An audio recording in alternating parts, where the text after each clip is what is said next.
tey da nga gane si fii ci Assemblée nationale fas yéene déglu question yi nga xam ne mooy député yi waaye ci njëlbeen dañu wax ne ñun benn question la ñu am ci 4 minutes sànq woo nañu à moins d'1h30 wax ñu dinañu yokkal beneen orateur boobu dañ ko rejeté sur des questions de principe parce que la manière de donner vaut mieux ce que l'on donne. Monsieur le Premier ministre,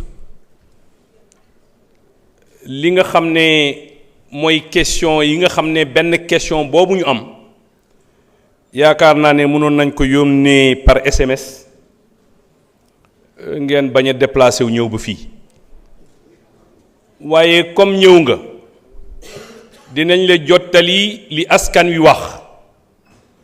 Monsieur le Premier ministre, alors que le Sénégal est confronté à toutes sortes de difficultés, vous avez attendu 10 mois pour enfin vous présenter devant la représentation nationale en vue de répondre aux questions brûlantes de l'actualité. Ces graves difficultés que vous avez cachées en sortant, à une semaine de votre comparution, un rapport commandité pour faire diversion et amuser les Sénégalais comme à votre habitude.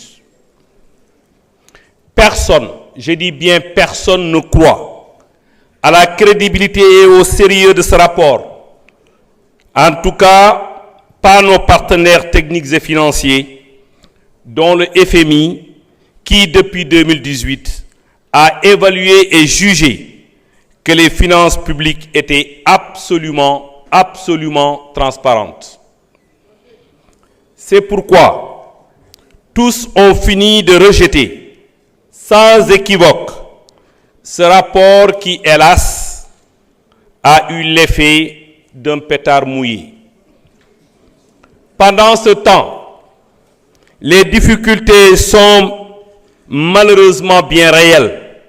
Elles tiennent à la vie chère alors qu'approche le Ramadan, à l'ébullition du front social avec la baisse annoncée des salaires par votre secrétaire général alors que s'annoncent des licenciements massifs, à l'échec de la campagne agricole, aux difficultés que vivent les étudiants faute de percevoir leur bourse, surtout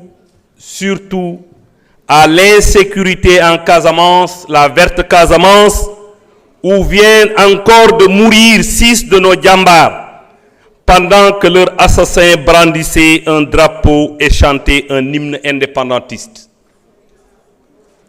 Monsieur le Premier ministre, sama laaj mooy, que compte faire votre gouvernement devant ces graves problèmes sociaux et surtout sécuritaire.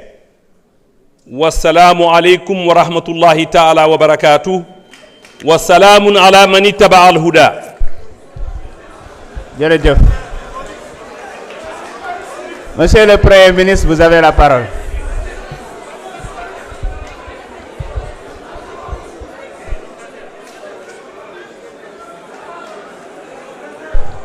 May leen Premier ministre mu jël kàddu. Jërë ngeen jëf. Merci beaucoup.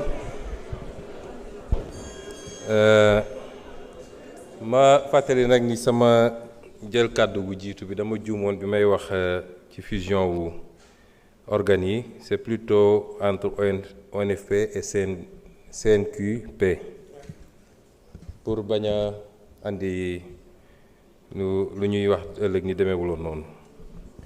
Monsieur l'honorable député Abdou Karim Sall,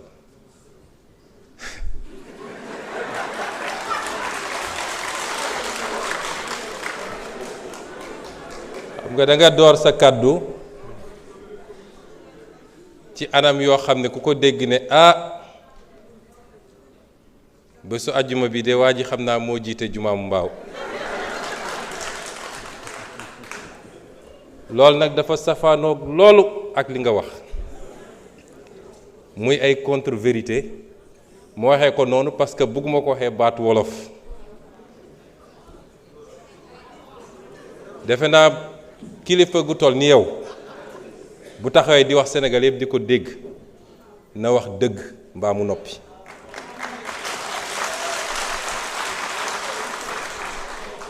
yow nee nga juróom benni soldat daan nañu Casamance ci fan yi amut waxoo lu am benn soldat daanuwul Casamance Facebook ngeen di toog ñu bind ngeen jël yóbbu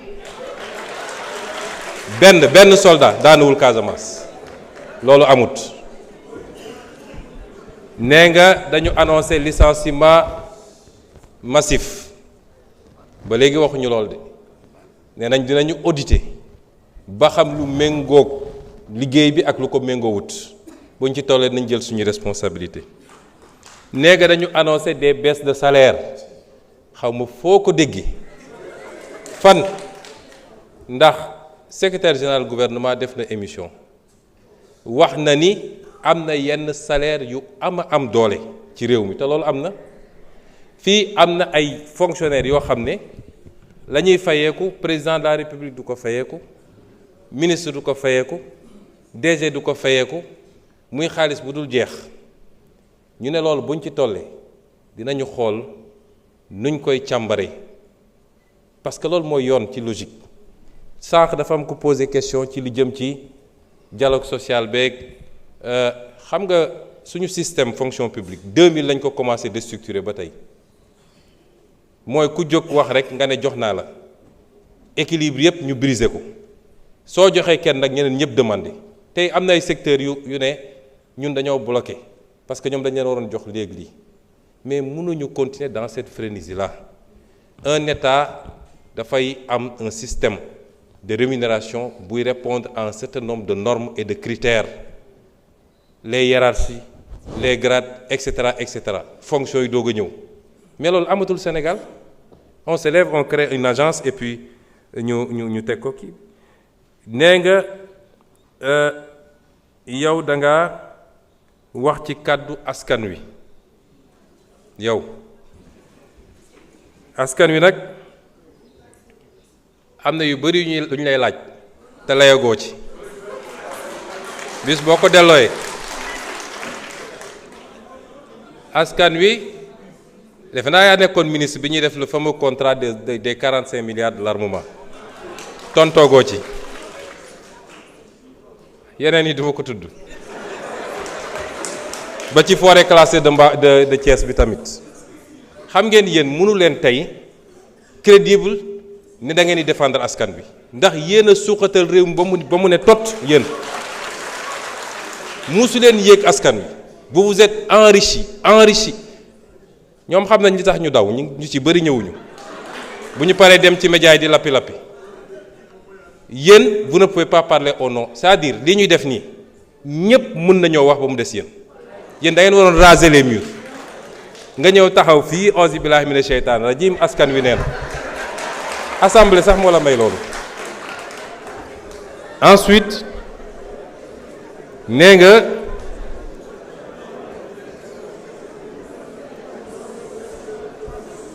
nga rapport bi dañ ko commandité yéen yéen na ay républicain ngeen bu njëkk ba nee ngeen Pastef duñu républicain gëmuñu république et cetera alors mais bu dee républicain ngeen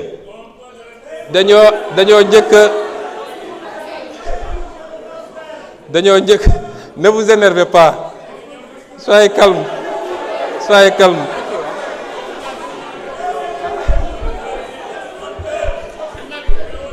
Monsieur Sall, vous n'avez pas la parole. Monsieur Sall, vous n'avez pas la parole. Respectez les gens, sinon vous sortez. C'est très simple.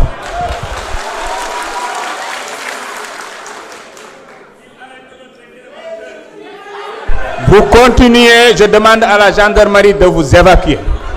C'est très clair. nee naa yéen a doon wax ni Pastef duñu ay républicain lu ne ngeen yàkkuñu ko bi ñu njëkkee def suñu point de presse wax li ñu gis ci audit bi nga xam ne IGF moo ko def da ngeen ne dara amu ci Sonko li muy wax yëpp du dëgg day politique Cour des comptes moo war a joxe résultat bi yéen a ko fi wax ñëpp dégg ko Cour des comptes ñëw joxe résultat bu gën a garaaw li ma waxoon waroon ngeen rus ñëw taxaw fii naan institution bi c'est commandité. Il faut ngeen respecter les Sénégalais. Cette manière de faire la politique est révolue, ça ne passe pas.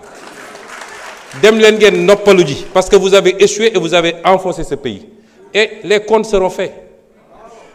Xam nga su ngeen amee sañ-sañu wax da ngeen foog ni mbir mi dañ koy raay maasaale ko mu jeex mbir mi commencé gul de. Ce que vous avez fait c'est des crimes extrêmement graves et yéen ñëpp laale ngeen ci kon wax ji jarul ngay ñëw fii naan da ngay wax au nom du peuple le peuple mën na waxal boppam te xam na li ngeen ko def xam nga li ngeen ko teg yéen ak seen nguur. ma daaneel ci nee nga ce qu'on donne vaut mieux que la manière de donner vaut mieux que ce qu'on donne mais au moins yéen jox nañ leen yéen musu leen joxe man nekkoon naa assemblée bi musu leen joxe yéen kon suñ leen joxee dañ leen gën moo tax musu leen joxe non seulement du ngeen joxe mais da ngeen doon arracher li nit ñi am yéen a ngi nii di wax kenn laalu leen. Moi j'étais agressé ici dans cette assemblée ngeen organiser ko fële de l'extérieur. Le pays est en train de changer te yéen vous faites partie de l'histoire désormais relique ngeen yi ngeen def ni mënul yëngal askan wi je vous remercie.